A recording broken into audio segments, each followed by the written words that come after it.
This is the skull of a Roman. When we say Romans, we tend to think of men from Italy, dressed up in togas, orating in the Forum, tramping over the fields in armour, building bridges and probably overeating. This Roman lived in York, and this Roman was a woman. All we know about her comes from her bones and what was found with them.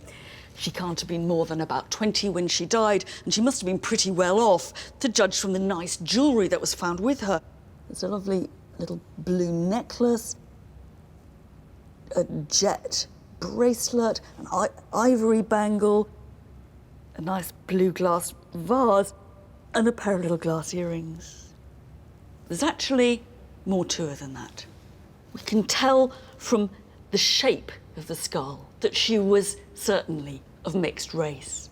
Either she came from North Africa, or maybe her parents, or perhaps her grandparents. So she really makes us think. Who were the Romans, and what did it mean to be Roman?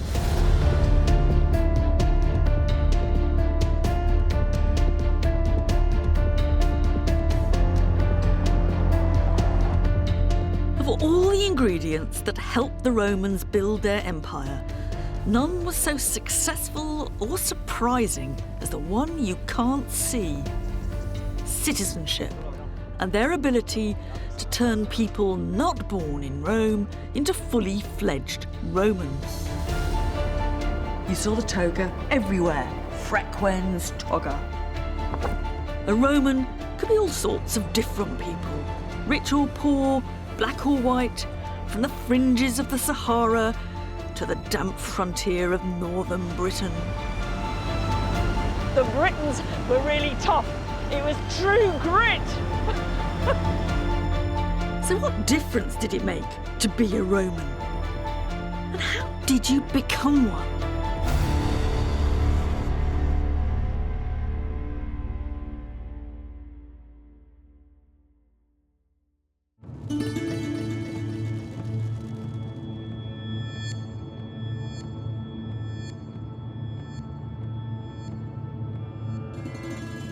Buried behind a modern industrial estate in southern Spain are the ruins of a small Roman settlement.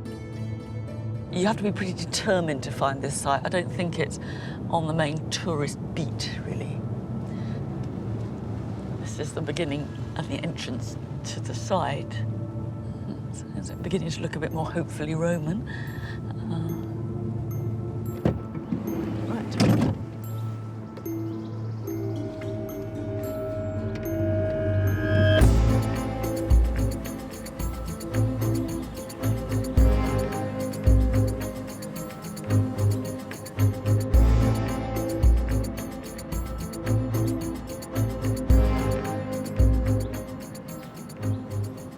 This one looks fairly ordinary, but for me, this place is one of the most important places in the whole history of the Roman Empire.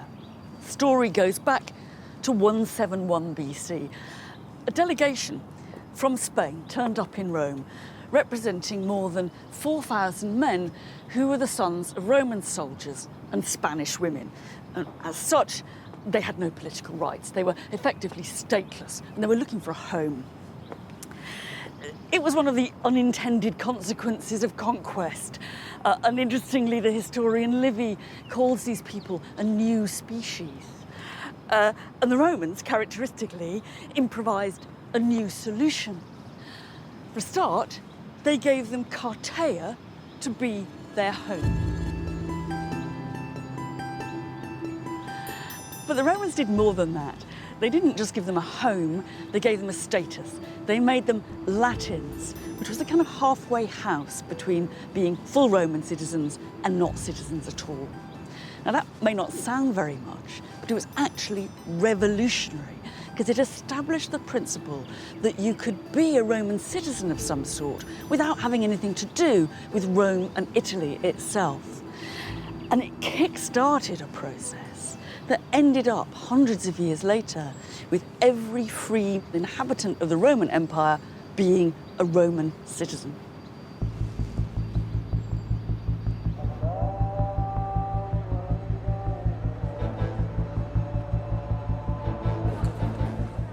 history, citizenship has come in many forms. But the idea that outsiders in large numbers could become Roman citizens was entirely new in the ancient world, radical, startling, and the unique ingredient of empire.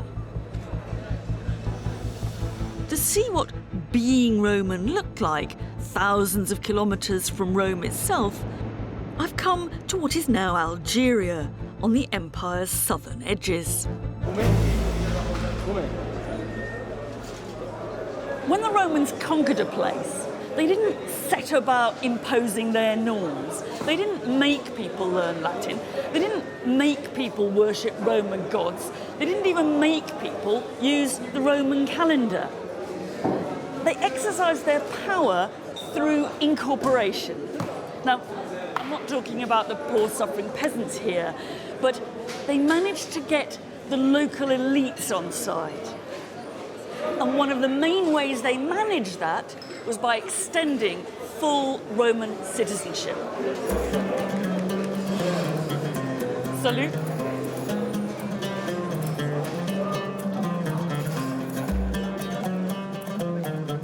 Roman citizenship was always a gift.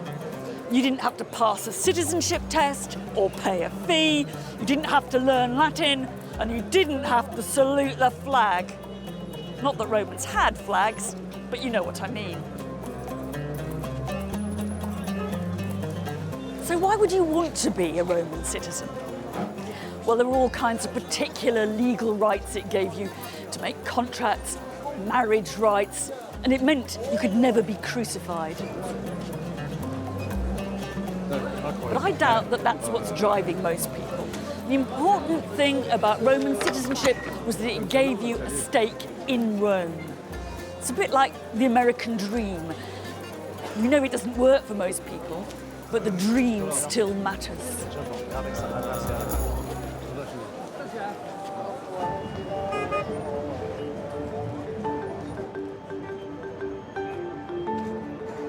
We don't know how far the extension of citizenship was a carefully planned strategy or one of history's lucky accidents. But the Roman Empire worked better by bringing people in and not by keeping them down. Now, we shouldn't exaggerate the effect. I bet many locals here wouldn't have been keen on becoming Roman citizens or wouldn't have cared either way. And in any case, imperialism is never cosily consensual. Algeria is no stranger to the conflicts of empire, to put it mildly. From the ancient Phoenicians, through the Arabs and Ottomans, to the French, and that's not to mention the Romans. In fact, it's in Algeria that some of the most impressive Roman remains in the whole world are to be found. And they have really important stories to tell. The story of Roman Algeria began, as most stories of the empire began, with the brutal oppression of the native population.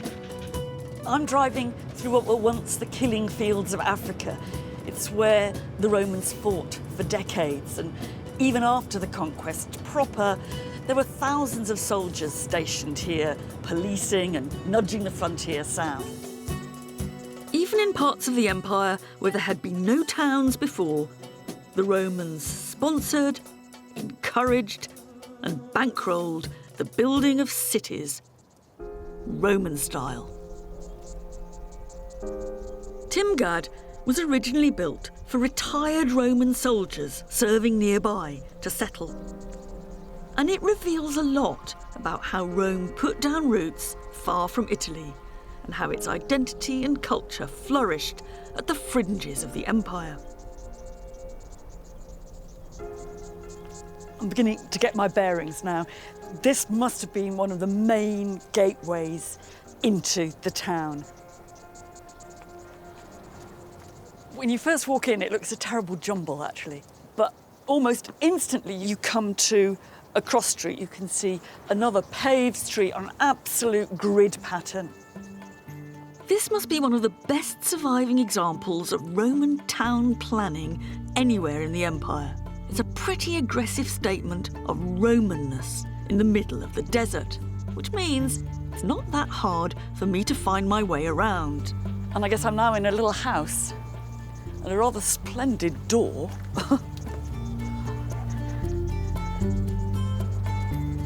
This is a truly regal set of Roman loos. It's on the standard multi-seater pattern. You get a little bit of privacy from these rather natty dolphins here. It's a nice thought, I think, that one of the poshest sets of loos anywhere in the Roman world is still to be found in Algeria. Ooh. What I've got in my sights now is a rather grand building coming up, the grandest we've seen, really, with a whole load of columns, which is worth exploring, I think.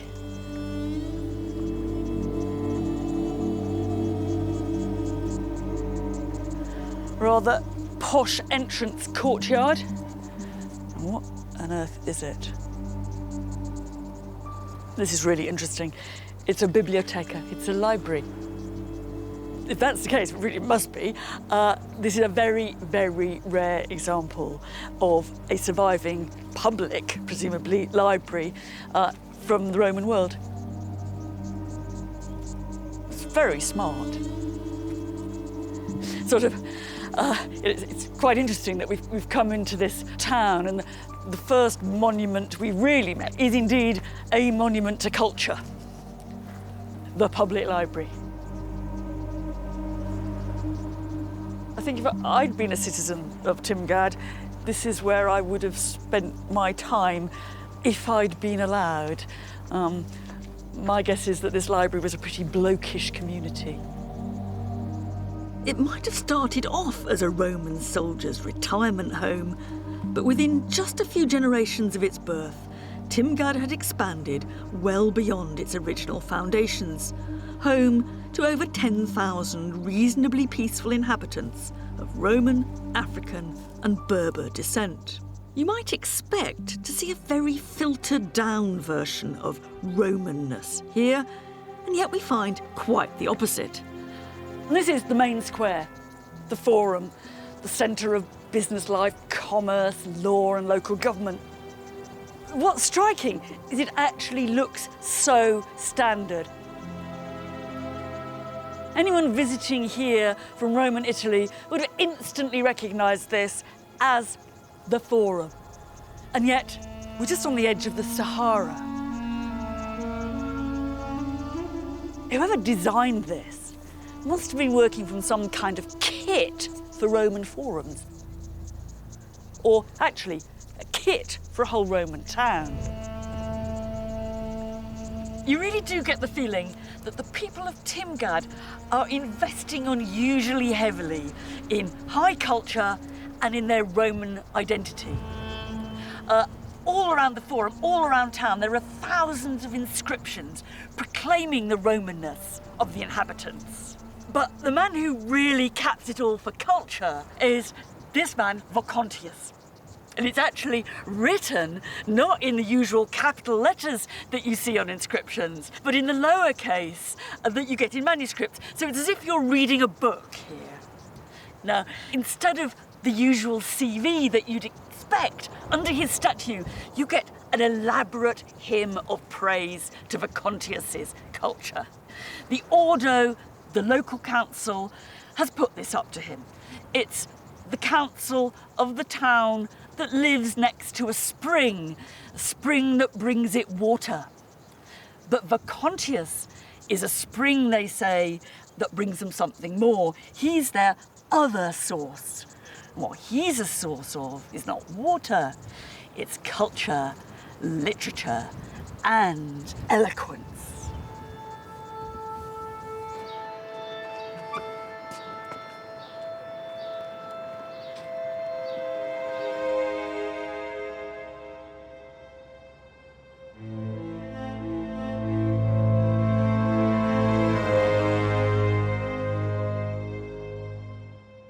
Here, on the margins of the empire, the people of Timgad are as committed as anyone else to showing they are Romans.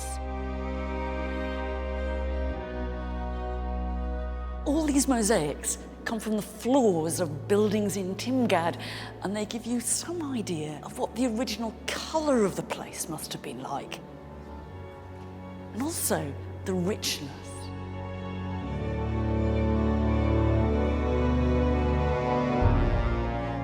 We might call this Roman soft power. Most of the people who lived in Timgad would never actually have seen Rome. But they're using their Romanness as a badge of honour, a way of showing they belong. That must come from a little bath building. Have a good bath, it says. And I suppose it means flip-flops only in here. And here we've got some of the classic scenes of Roman mythology. There's the goddess Venus up there, rising from the ocean and balanced a bit awkwardly on the bum of a sea monster. And there is the god Neptune rowing his trident. He's the god of the sea. What's interesting is that there are artists around here who can produce this kind of stuff. And the people of Timgad are literally at home with it. They're really unmistakably doing the Roman thing.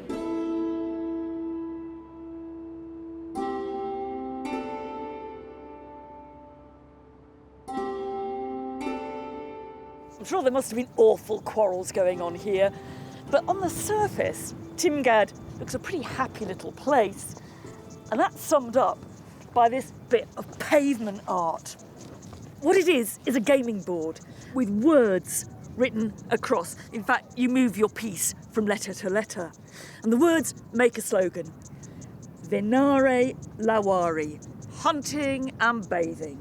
Ludere ridere, gaming and laughing. Orchest vivere, that's living. Kind of makes you realise how far this place and its inhabitants have come. They started out as a bunch of top ex-squaddies. A few generations later, they're not just hunting and bathing, they're bookworms in the local library. And they're visiting a rather posh local lavatory with dolphin fittings.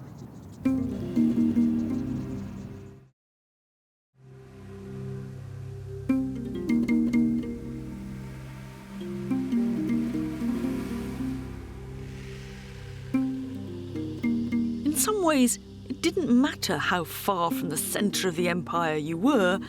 Being Roman meant belonging, if you had lots of money. By allowing the local elite into the club, Rome secured their support. In return, the local rich felt part of a bigger world. And it's here in Algeria that we have one of the most extraordinary cases of how one could climb the greasy pole of Roman political power. This is a really proud boast of success. It's a standout memorial designed to show just how far you could go, even if you were brought up on the margins of the empire, in what's now rural Algeria. It's put up by a man called Quintus Lollius Urbicus, to his dad, to his mum, his brothers, and his uncle. But most of all, it's put up to himself. We know precious little about Urbicus's roots, whether he was of Roman or Berber descent, or perhaps both. But what we do know is that he grew up just a few kilometres away from the family mausoleum in the small, remote Roman town of Tidis, and his family were Roman citizens.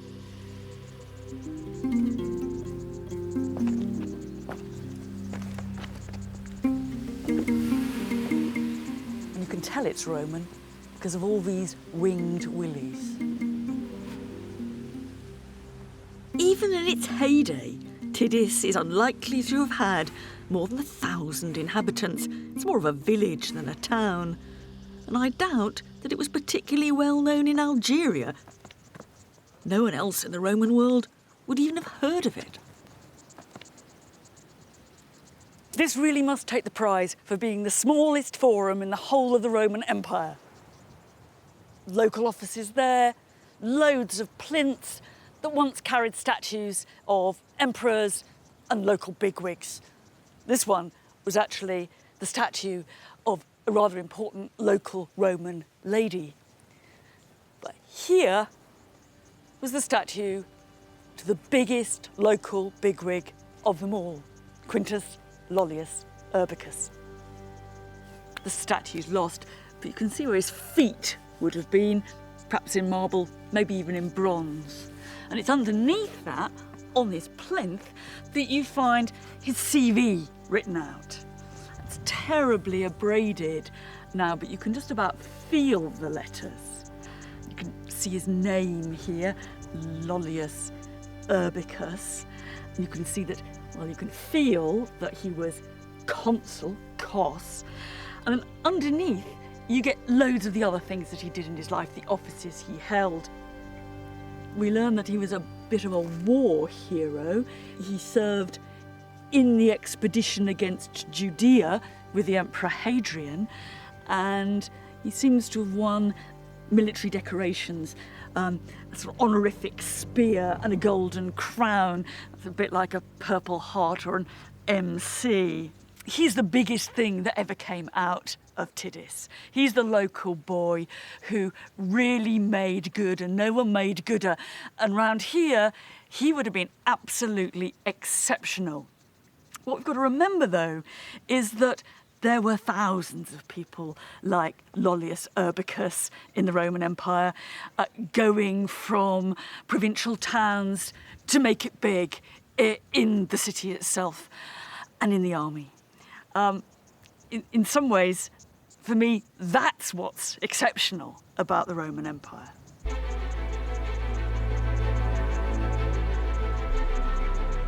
The story of Urbicus doesn't end here.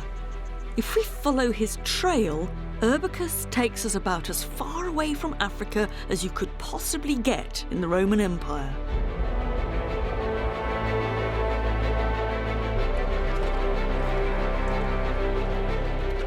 To the empire's northern frontier.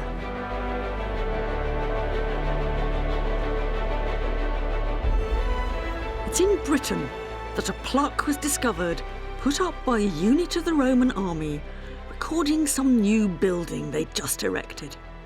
This unit says they're working underneath Quintus Lollius Urbicus, who was leg aug. He was the legatus Augusti. He was the emperor's representative. That's to say, he was the governor of the province. So our man from Africa has ended up with the top job in Britain. So what we have here is one provincial turned Roman now governing other provincials on the other side of the Roman world.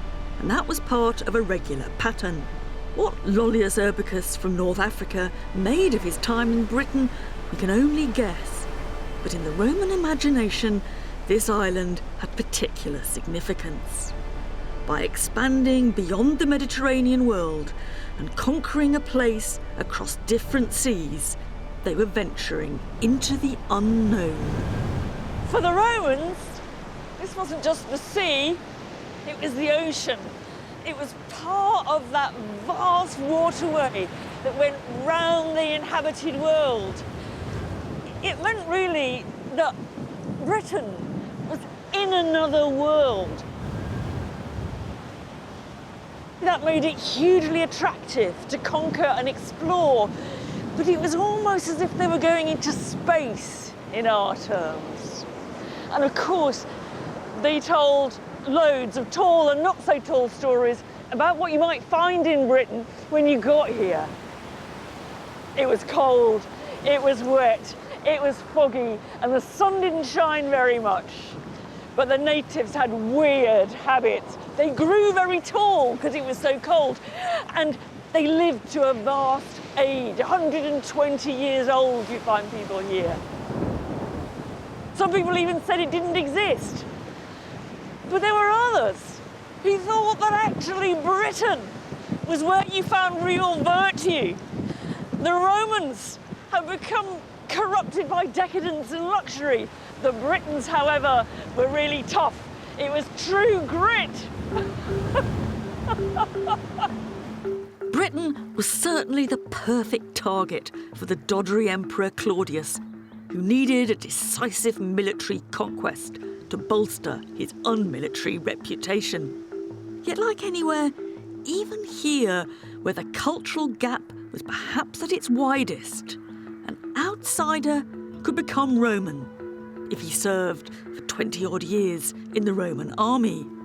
A clever mechanism that turned the conquered into the conquerors. These pieces of bronze must once have been someone's most precious possession. They belong to a man called Reburrus. And what they do is they document the fact that when he completed his years of army service, the emperor had then given him Roman citizenship.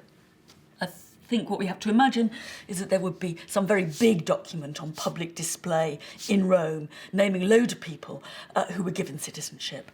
But individuals could get their own personalised little copy like this. It does a bit more than just give him citizenship. It's very clear about that. Civitate. It also gives citizenship to his children, to his descendants, and if he's living with someone as man and wife, the wife gets citizenship too. But if he's a bachelor, then anybody he subsequently marries will get those same rights. Provided, it says, there's no polygamy going on. Dum taxat singuli singulas, as long as it's kind of one each, which I think is probably an attempt to stop any sham marriages for immigration purposes.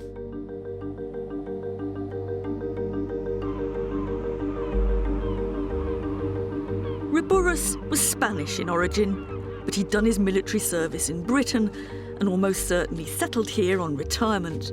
He was one of very many.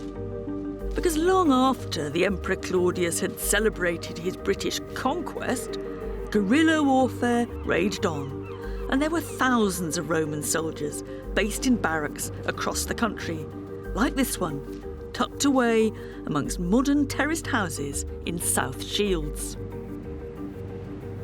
This all looks very Roman and very military. But we shouldn't imagine that this was a world in which Roman soldiers were cooped up in their barracks and the native British were somewhere outside. There were all kinds of things going on here and all sorts of people, as traders and money makers, slaves and women and children. It was a small community, but a very mixed one. And we certainly shouldn't imagine that all the Roman soldiers came from sunny Italy, just itching to get back home to better weather and better food. Most of the men actually came from places much like this in other parts of the empire, from Belgium, Germany, or northern France. And for a real glimpse into the cultural complexity that you find on the northern frontier, I think this tombstone is absolutely extraordinary. It's the tombstone to a woman called Regina, and she is an ex-slave, a liberta, and she's the wife, conjuge, of a man called Barates. And Barates wants us to know that he is from a long way away. He's Palmyrenus, he says very proudly across the middle. He is a man of Palmyra, that's in Syria. She came from down south. She's Natione Catwalona. She's a member originally of the Catvaloni tribe, somewhere around St Albans now. Interestingly, underneath, we've got another text written this time in Palmyrene. Now, my Palmyrene's a bit rusty, but I'm assured it says, Regina, the ex-slave of Barates. Alas, how much I miss her. But that's not all there is to it. The image, too, has that kind of cultural mishmash to it. And partly, she looks here like many Roman women are represented in death. They're obedient, they're doing their spinning, you've got her wool down here. Got a little treasure chest here. But it's not quite as simple as it seems, because various bits of the image seem to be drawn almost directly from Palmyrene or Syrian examples. Sadly, someone's bashed off her face, but what you can still see of her hairstyle is a kind of hairstyle that you find in tombs in Syria. And this little idea of having the spindle held in her hand and put across her lap, that's also found very often in Palmyra. So you've got Palmyrene, Roman, British identity being paraded both by the writing and by the image. Now, for me, this raises any number of questions. I mean, I wonder, for example, how a poor girl from the Catavaloni tribe ended up being the slave of a Palmyrene and eventually marrying him and ending up here on Hadrian's Wall. But I wonder even more, really. I mean, did this couple stick out in 2nd century AD South Shields? Did people sort of think that their relationship was noticeable, or did they just blend in with a lot of other people who were enjoying very kind of mixed relationships? And what language do we think they spoke at home? And I guess overall, this looks to me as if it's an absolutely perfect example of the kind of clashes of cultural identity, the merging of cultures, if you like, the sort of cultural mess that you find when you look carefully at the kind of communities you have here.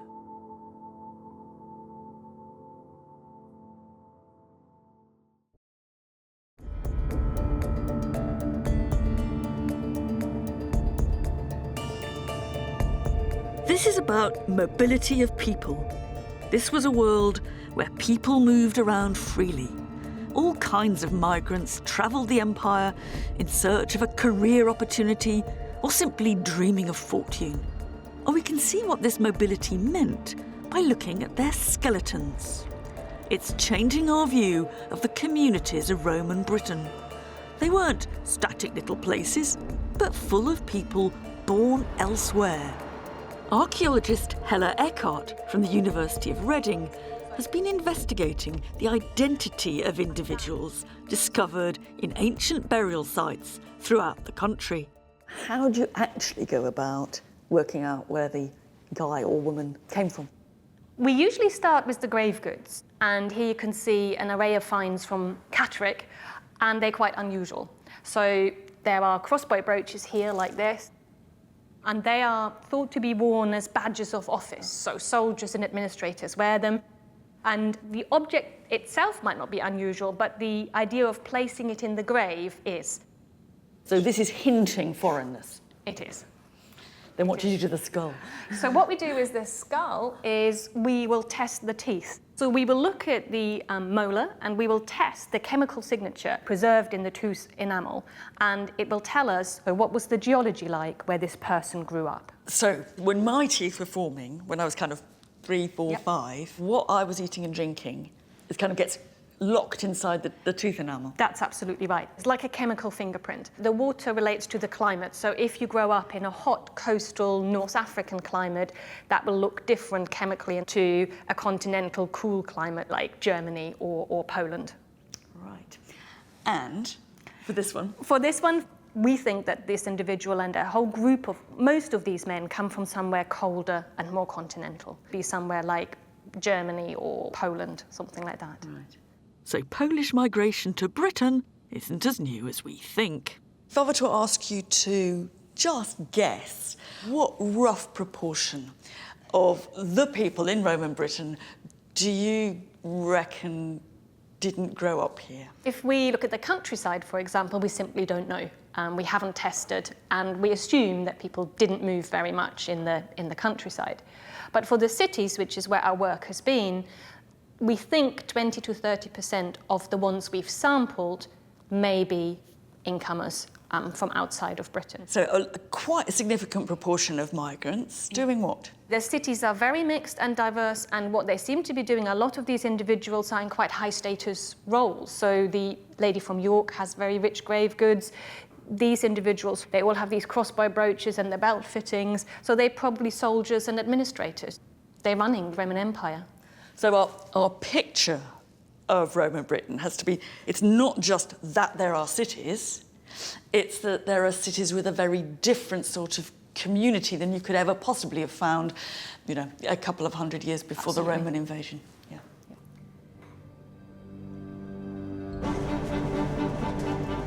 These migrants, Poles and Germans, people like the Yorkshire lady with roots in North Africa, or Baratis from Syria, made the Roman Empire just as much as the emperors and the politicians did.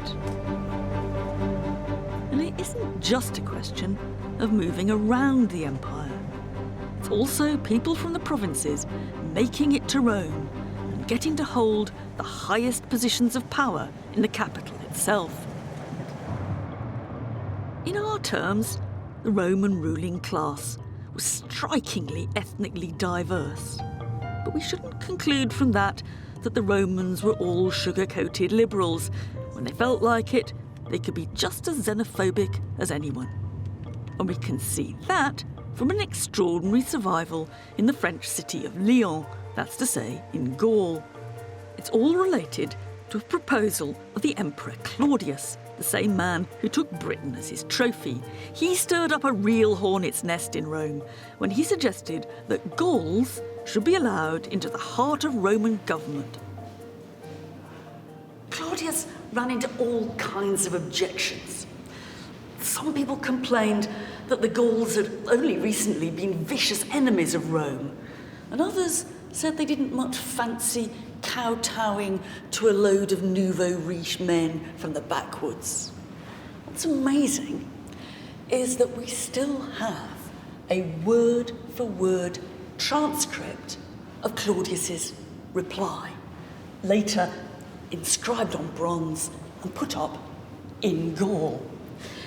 The interesting thing is that Claudius justifies his policy by going right back to the very beginning of Roman time, when he says, alieni et quidam externi, aliens, foreigners, and some outsiders already came to Rome, and that's going back to the time of Romulus.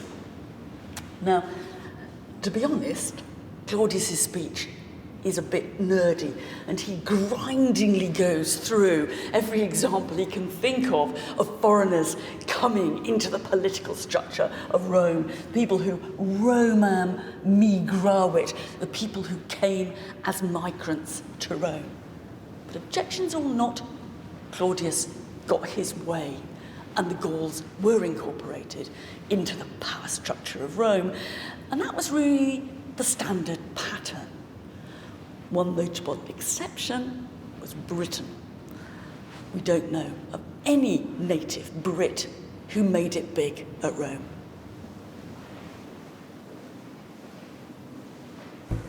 If the Brits never dominated Rome, the Roman way dominated Britain. Whether that was spending their afternoons, like we imagine every Roman did, going to the baths, or whatever the weather, dressing up in a sheet.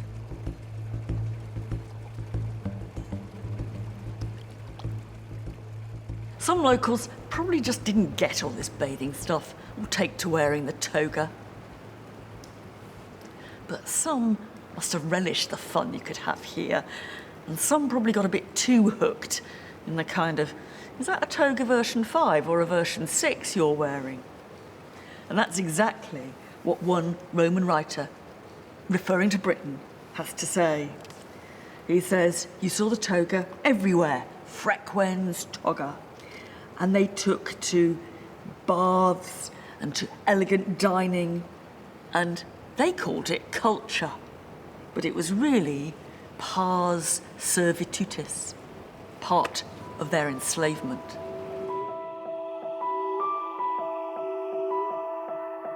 This was partly mocking the people for their Roman pretensions, and at the same time acknowledging that it played into the hands of Rome.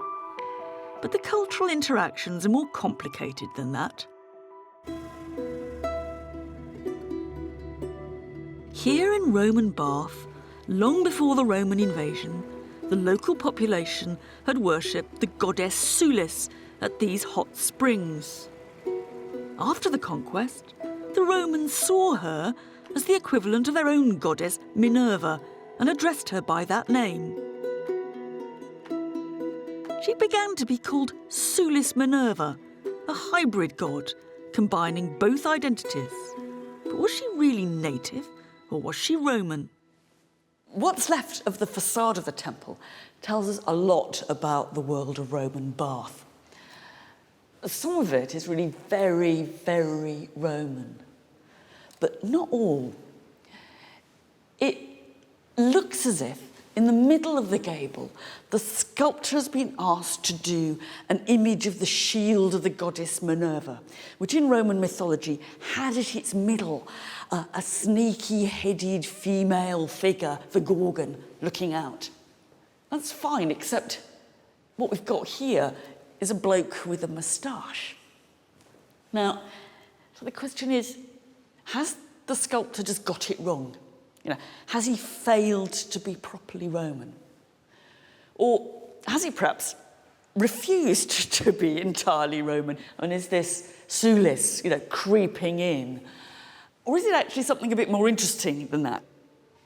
Is this really a new hybrid culture for a new Britain? In the merging of Roman and pre-Roman images in art, in the worship of dual gods, and in the cultural mix of its towns and cities, what we're beginning to see is the emergence of a new identity in Britain. Perhaps we shouldn't think of these people as being either native or Roman. Perhaps being Roman here meant something new altogether, that is, British. When the Romans invaded this island, it was home to thousands and thousands of people. Lots of different groups, each one thinking a little bit of it was their own. It wasn't a political unity in any sense. That's what the Romans tried to make it. And in that sense, they didn't just find Britain, they didn't just conquer it, they created it. And it's thanks to the Romans that we have London. London was a brand new Roman city. Basically, there was just open country here before. And it's actually thanks to the Romans that London became the capital city, stuck down here in the southeast, with all the disadvantages and advantages that brings. And what's amazing is if you dig down underneath the later buildings that we now see, you find all kinds of elements still surviving of the Roman city itself. For us, that's the Guildhall, but it's where the Roman amphitheatre once was. And underneath here is the Roman Forum. That's the city centre. It's supposed to be one of the largest public buildings north of the Alps. Most people here are looking at the Tower of London. Behind them, they'd see part of the Roman wall, 1,000 years older. But we can't ignore that all this was bought at the price of violent conquest, and that not everyone in Britain and the other provinces of the empire were busy happily embracing their new identity. In fact, one of the heroines of British national culture is a rebel and resistance fighter against the Roman occupation. She's Boudica, the wife of a local king who'd actually got on rather well with the Romans and had left his kingdom to them. The trouble was that the Romans took over their inheritance with terrible brutality. They flogged Boudica and they raped her daughters. Boudica seized her chance and led a revolt, storming London and other Roman towns and burning them to the ground. On one occasion, Boudica's forces are supposed to have cut off the breasts of the Roman women and sewed them into their mouths when they killed them. In the end, however, Roman firepower won out, as it always did, and Boudica killed herself. The strange thing is, A couple of 100 years ago, Boudicca, that virulent opponent of the Roman Empire, was reinvented as an ancestor of the British Empire. The words on the base of her statue say it all. Basically, don't worry, Boudicca, your descendants will conquer more territory than those Romans ever did. I have to say that, for different reasons, a bit of my heart's invested in Boudicca, the tough woman who stood up to the might of the Roman Empire. But my head says a bit different. I'm sort of ashamed to say it, but I'm kind of glad she didn't win. Even if the Romans were exaggerating about her crimes, she was a brutal terrorist. And what sort of place would this have been if she'd got her way? I often find it hard to decide which side I'm on, Romans or rebels. But one thing's for sure, Romans had to fight to maintain a hold over Britain, and the island was always something of an awkward and exotic possession.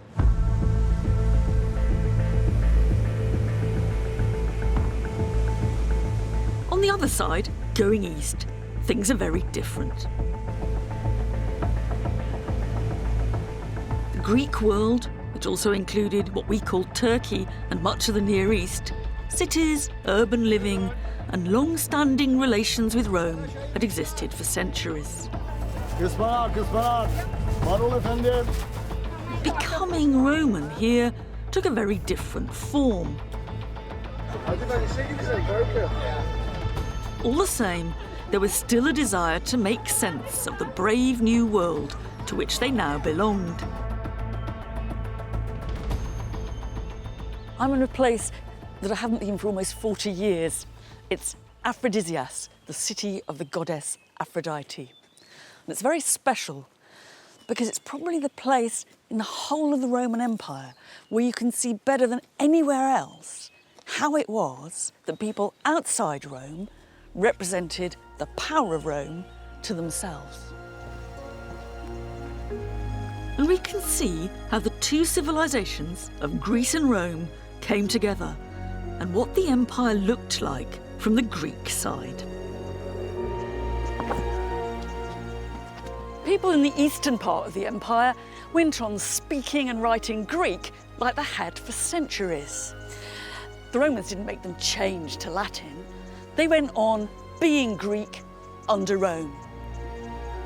They went to Greek plays, they read Greek books, they worshipped Greek gods in Greek temples, and they did something the Romans rather disapproved of: naked athletics in stadia like this one. This is the 30,000-seater stadium of Aphrodisias. In contrast to the new towns and cities that sprung up in Britain and Algeria, here there are at first sight few clear signs of specifically Roman culture. But if we dig beneath the surface, another story begins to emerge. It takes a bit of a leap of the imagination to imagine the scene of Greek athletics going on underneath all this long grass. But that's what happened here.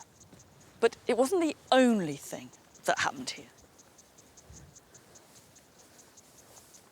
It's always worth looking very hard at the details on these big lumps of stone. We can see some strong hints of a very Roman kind of use. All along the front row of the seats, there are these little fixings. There's a hole here which must have taken rope, and there's some kind of wedge here which presumably took a post. What these are part of a structure of ropes and posts and nets which keep the audience safe from something dangerous going on in the stadium. Now, that's not athletics, that's animals. What we've got to imagine is that sometimes the people of Aphrodisias were showing up here to watch the very Greek sport of athletics. Sometimes they showed up for the characteristic Roman entertainment of gladiatorial combat and wild beast hunts. So this stadium is kind of dual use, and it shows just how much this Greek culture is incorporating bits of Rome.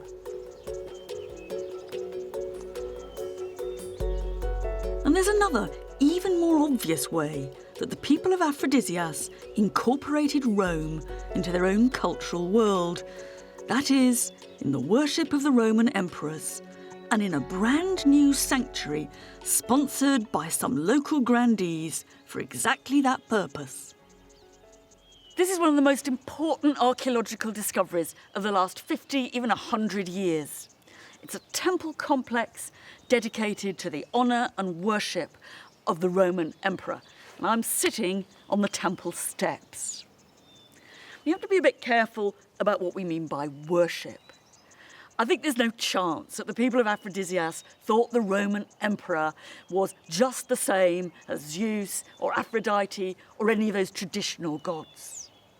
What they did think is that the power of the Roman emperor was very like the power of a god, and they worshipped him in those terms. Temples dedicated to the Roman emperors have been found all over the empire. But what made this discovery so special was that it was loaded with sculptures. Represented are the emperors, their families, images of the traditional gods and myths, and the conquered provinces imagined in human form. This wasn't simple flattery of the central power, though there was no doubt a bit of that. This was a local initiative designed for a local audience, setting in stone their own interpretation of the Roman world and their place in it.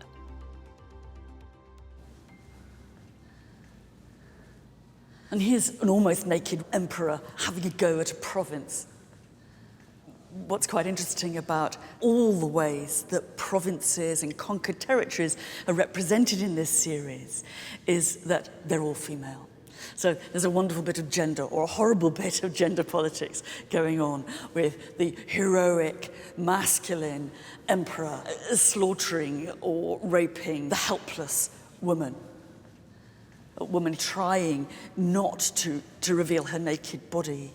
And is putting her hand up, probably to ask for mercy. He's got his hand tugging on her hair. The caption is wonderfully revealing. The emperor is Tiberius Claudius Caesar. That is the Emperor Claudius. But the province is a bit of a surprise because she's Britannia. It's about the easiest bit of Greek you could ever see. This actually is the very, very first image of Britannia ever to appear in world art. And I think it's a bit of a shock to discover that she's not appearing as a proud warrior woman on the back of a coin, but she's here as a rather sad victim of what is, to all intents and purposes, rape by a Roman. But it's funny that once you get down to look at the captions, you start to see these sculptures in a bit of a different light, because they were really meant to be seen very high up from below, and they look quite different from this angle. And the lower you get, actually, the better this one works. And so, if you actually lie down, what you find is you're looking straight up into the rather pathetic face of Britannia. And that must be the view of her that the Aphrodisians walking down the porticos must have had. We can only wonder what they would have thought as they looked. My guess is that a few of them might have been on Britannia's side, but many of them would have been in awe of the godlike power of Claudius, and many would have seen Rome's glory as their own, not so much subjects as partners in the empire. Here you could be Greek and Roman with no contradiction. For me, the really important thing that comes out of all this is that there was no single way to be Roman. We've been all over the Roman Empire, and we found Romans in togas, in tunics, in trousers probably. We found them speaking Latin, Greek, Celtic. There wasn't a rule book for how to be Roman. In fact, it was the sheer diversity and the acceptance of diversity that actually underpinned the Roman Empire.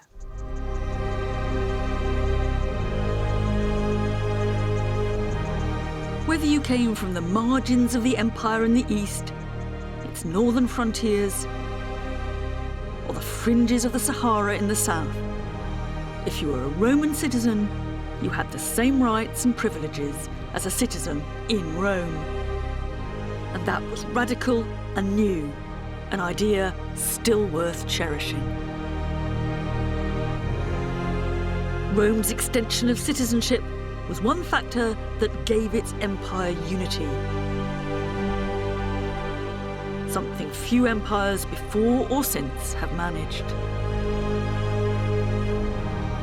But one man would put that unity on an entirely new footing. The Emperor Caracalla was born here, in Lyon. And he's gone down in history as an awful brute. He started his reign by murdering his brother, a bit like Romulus. But in this case, the poor lad was sheltering on his mother's lap. And things went on from there. But in 212, he changed the world. He gave full Roman citizenship to every free inhabitant of the Roman Empire. About 30 million people became Roman citizens at a stroke. Why he did it, we haven't a clue. By the look of him, I don't imagine it was simple generosity. All the same, it was the culmination of the Roman project of incorporating outsiders, extending citizenship, and making the Roman way of doing things seem universal, even natural. After 1,000 years, in a way, this was the triumphant finale of that project. But the truth is that when they became all the same, the Romans soon found new ways to divide and exclude.